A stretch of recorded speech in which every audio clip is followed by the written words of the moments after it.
TKTRAV Magus, LVX777. Today's video is going to be about how to summon and communicate the spirits of the Goetia. Okay? If you are somewhat experienced, I'm sure by now you've heard of the Goetia. And honestly, if you haven't, you probably shouldn't be working with them just yet. But, you know, if you feel that your level of experience is compatible with working with these spirits, then by all means go forth. But to those who don't know, the Goetia is a system of 72 spirits who exist around the pineal gland within the subconscious mind.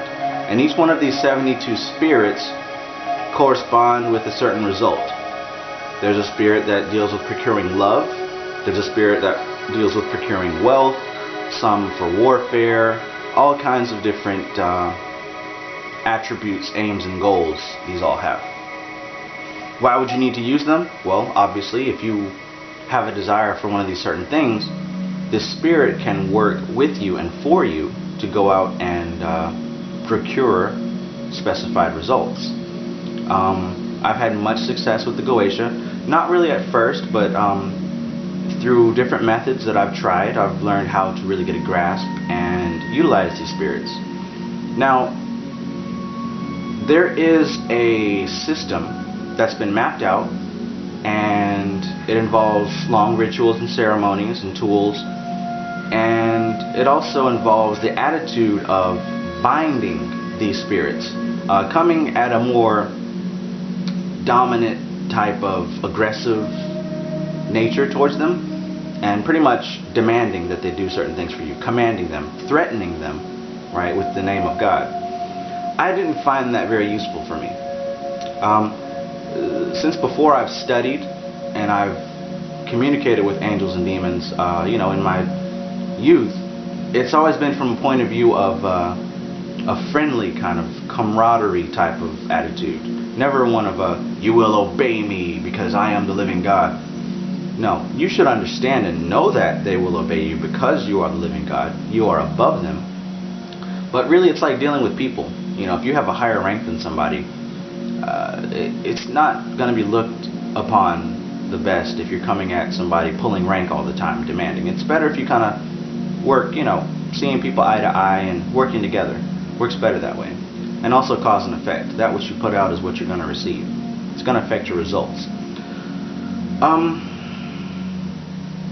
Now, the Goetia would be considered 72 demonic spirits.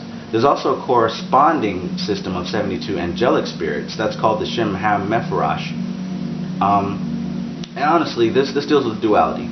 The pineal gland has 72 chakras, and each of those chakras has a corresponding spirit.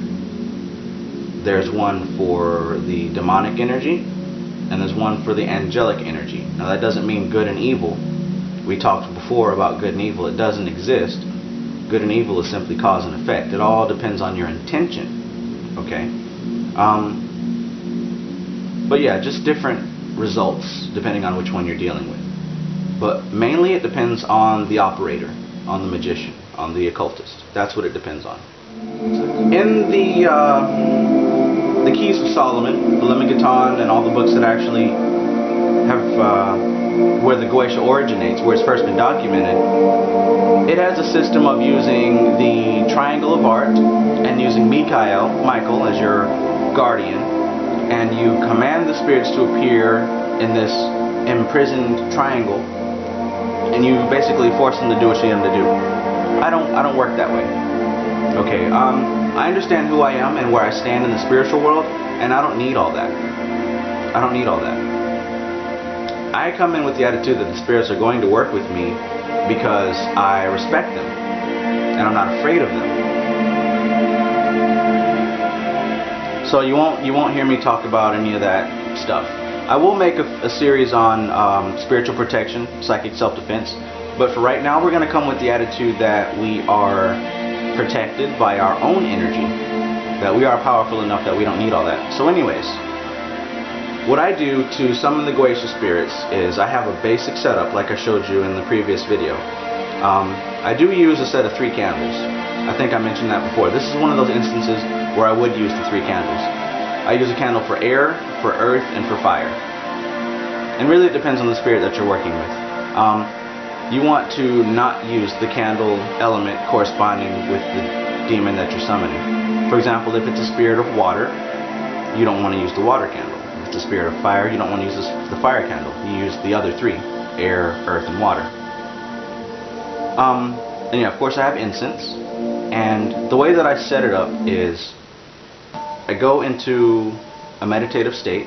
Okay. Well, let's go back a bit. What I do first is I do research on the spirit that I'm going to summon. Okay. I'll give you an example. Hold on, I'm gonna have to pause this video. Okay, so to begin, I'll give you an example that I used a few months ago when I started to really get into the Goetia. When Hurricane Irma passed through our area, there was a lot of concern because this was supposed to be one of the biggest hurricanes to come through the South. And it's been in my mind to work with a spirit to help protect my family from the effects of the weather. Okay, so at first I was looking into maybe going with ancient Middle Eastern spirit, like maybe Pazuzu, a wind spirit. But then I started to think, maybe I should work with the Goetia. I've studied it, why don't I go ahead and use it? And it's kind of crazy. We're actually walking through Sam's Club, and I'm thinking in my head, who would I use? Who would I use? And like on the prices, the number 38 kept popping up. Let me just verify that here, because I don't want to tell you the wrong thing. By the way, this is Godwin's Kabbalistic Encyclopedia. Okay, this is a good encyclopedia of different spirits and a basic definition and different things you can use them. Okay, Furfur is actually the 34th spirit, so the number 34 kept popping up for me as I'm thinking, and I kept seeing an image of a deer everywhere, like like the deer park water. Just different deer things, deers on t-shirts, because we live in the South, you're going to see hunting stuff. Well, anyways, I went to go look up the 34th spirit, and it turns out it's a spirit named Furfur, and I was so excited because I get excited with when things kind of correlate and give confirmation. So I went to go research this spirit, and Furfur actually deals with storms. He can cause storms, or she can cause storms or put storms down, and the gender will come to you. They're spirits, so they don't have a physical body, but depending on how they manifest to you, you'll begin to see what gender it is. Anyway,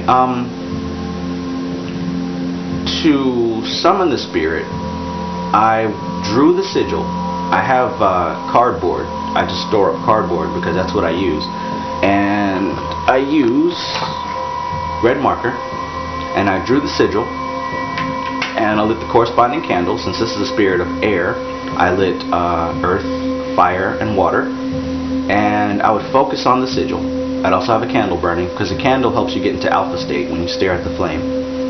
And I had it at a 45-degree angle, like I spoke before, and I'd get into this meditative state. And I would stare at the sigil, and when you gaze at the sigil, you're not literally focusing on it, but you're kind of letting your sight, your focus kind of go backwards, so it's like everything becomes kind of a blur. Okay, and you get into this trance, alright, and what happens is that sigil will kind of begin to glow.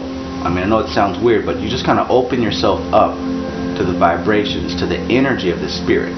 You know you're going to contact it. Don't have any doubt. You just know that you're going to communicate with the spirit.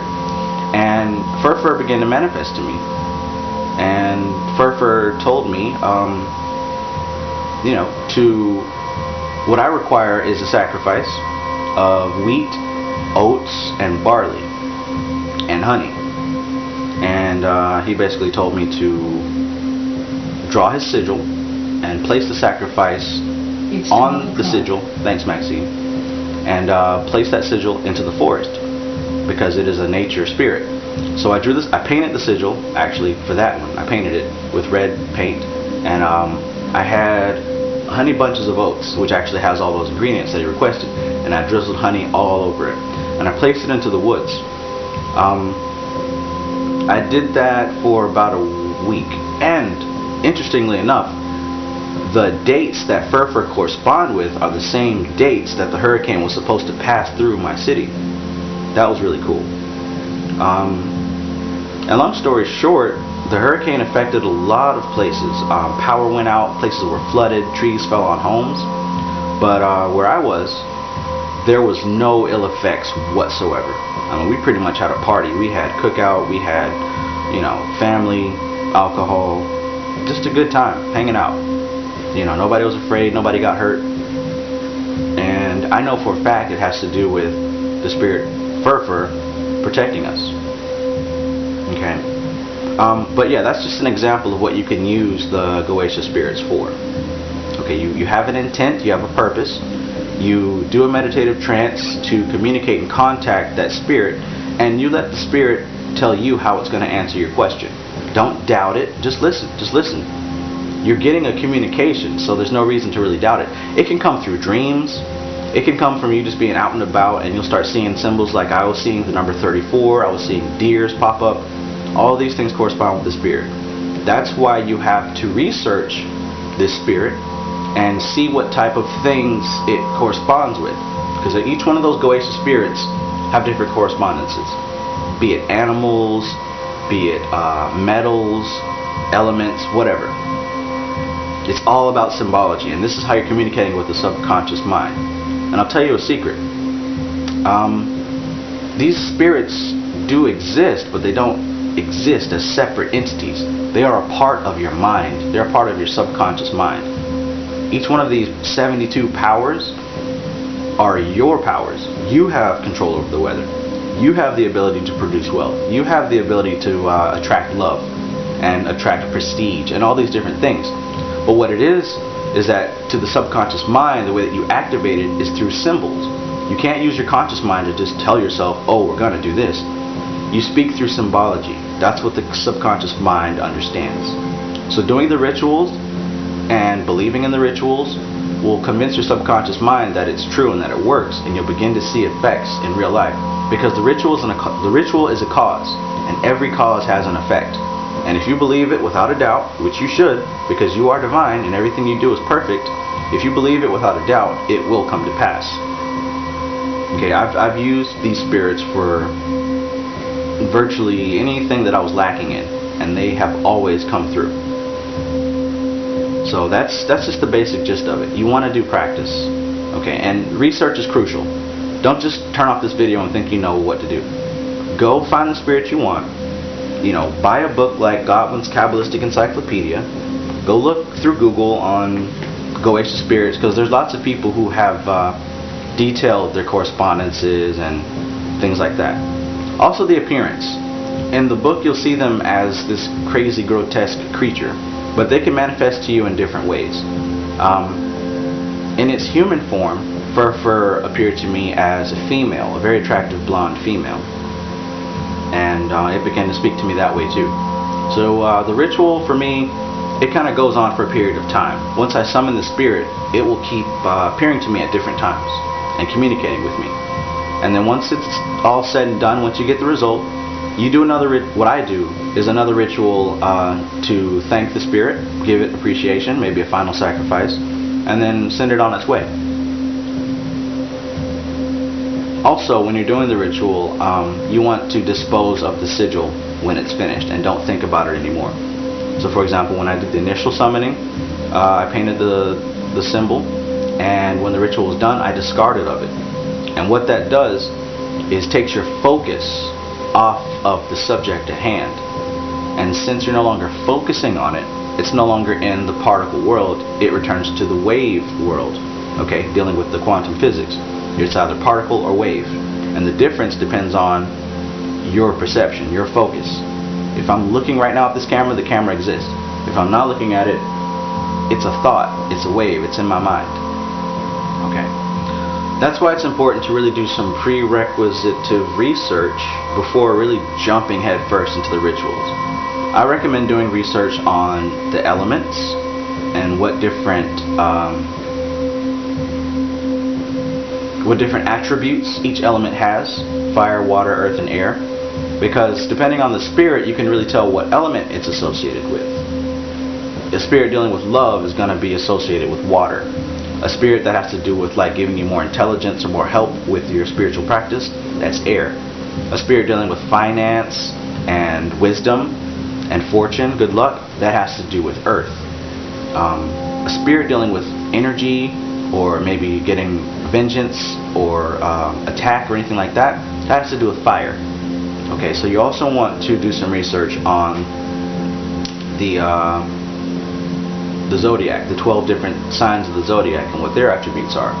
And you also want to research the different attributes of the 7 spheres, the 7 planets associated with the Kabbalah, the tree of life here. Earth, Moon, Mercury, Venus, the Sun, Jupiter, Mars, Saturn.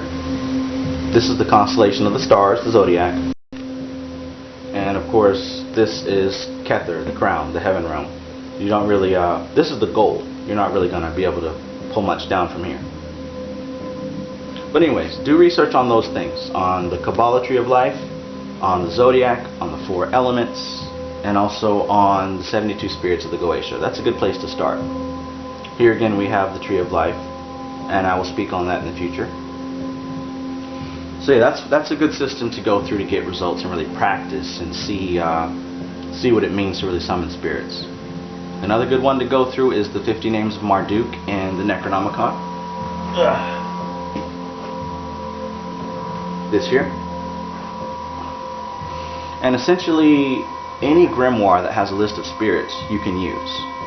Now like I said, I don't believe in casting a circle or casting a triangle because I don't need protection. Okay, I'm confident enough to know that the spirits I'm working with are a part of me, are inside of me. So what point is there to have protection from myself? If you're really uncomfortable being by yourself, that's something you need to work on. That's one of those personal quirks that you need to work out. You have to be comfortable with being alone, being in a quiet room with no distractions. A lot of people can't stand it. You may not even realize it, but maybe every time you get in the car you have to have music playing, or you can't just sit down and be quiet. That's because you're really afraid of what's going on inside here. You need to work on that, and meditation really helps. So I would say don't really approach summoning any spirits if you are uncomfortable being by yourself.